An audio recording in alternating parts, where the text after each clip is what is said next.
6 years ago, shortly after I'd announced I was running for state assembly, a well-meaning Muslim uncle pulled me aside. He smiled softly and looked at me with care.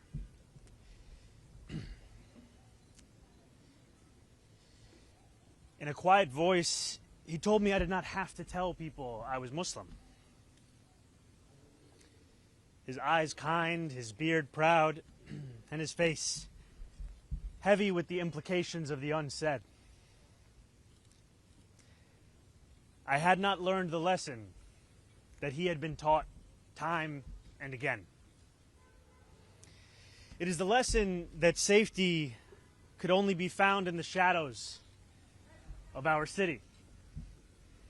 That it is in those shadows alone where Muslims could embrace their full identities. And that if we were to emerge from those shadows, that it is in those shadows that we must leave our faith. These are lessons that so many Muslim New Yorkers have been taught again and again. And over these last few days, these lessons have become the closing messages of Andrew Cuomo, Curtis Sliwa, and Eric Adams. Yesterday, Andrew Cuomo laughed and agreed when a radio host said that I would cheer another 9/11. Yesterday, Eric Adams said that we can't let our city become Europe.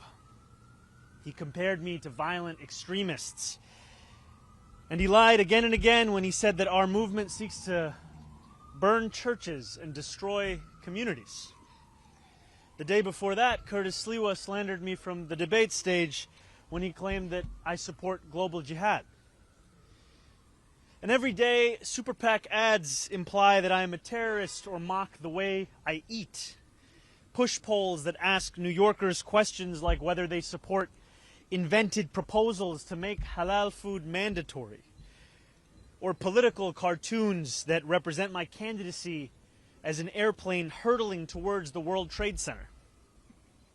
But I do not want to use this moment to speak to them any further.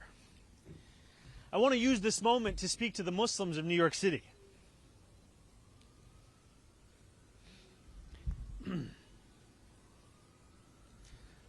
I want to speak to the memory of my aunt,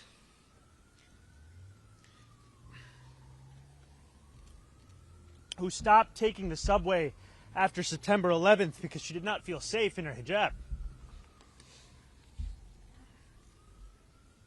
I want to speak to the Muslim who works for our city, whether they teach in our schools or walk the beat for the NYPD. New Yorkers who all make daily sacrifices for the city they call home, only to see their leaders spit in their face. I want to speak to every child who grows up here, marked as the other, who is randomly selected in a way that never quite feels random, who feels that they carry a stain that can never be cleaned. Growing up in the shadow of 9/11, I have known what it means to live with an undercurrent of suspicion in this city. I will always remember the disdain that I faced, the way that my name could immediately become Muhammad, and how I could return to my city only to be asked in a double-mirrored room at the airport if I had any plan on attacking it. And since I was very young, I've also known that I was spared the worst of it. I was never pressured to be an informant like a classmate of mine.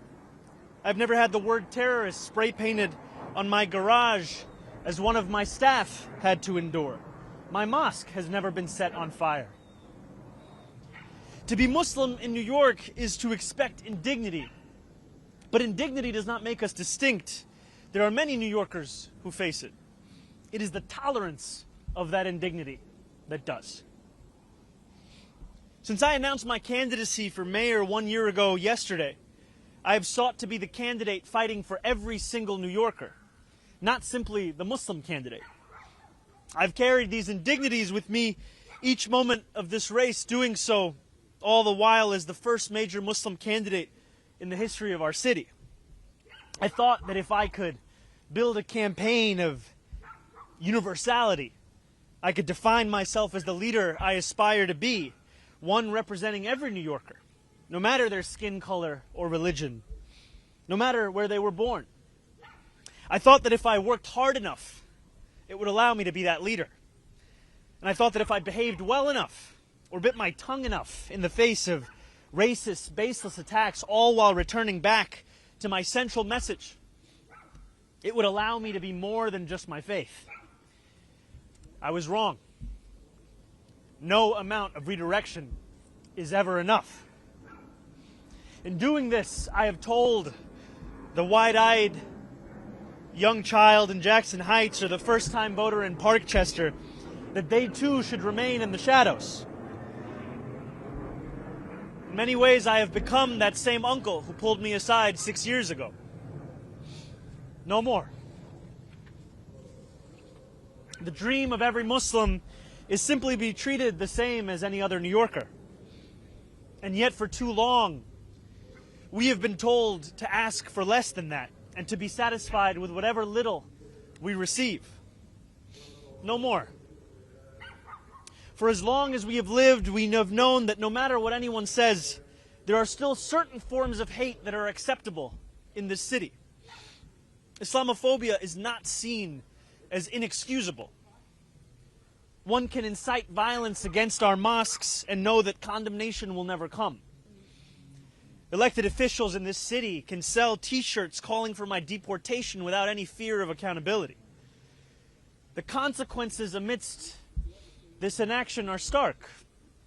More than 1 million Muslims in this city existing all while being made to feel as if we are guests in our own home. No more. We stand on the precipice of an election, but that is not what today is about. We know that in less than 2 weeks we will say goodbye to a disgraced former governor and our current indicted mayor. The bigger question is whether we are willing to say goodbye to something much larger than either of these two men. It is whether we are willing to say goodbye to anti-Muslim sentiment that has grown so endemic in our city that when we hear it, we know not whether the words were spoken by a Republican or a Democrat. We know only that it was spoken in the language of politics of this city. In an era of ever-diminishing bipartisanship, it seems that Islamophobia has emerged as one of the few areas of agreement.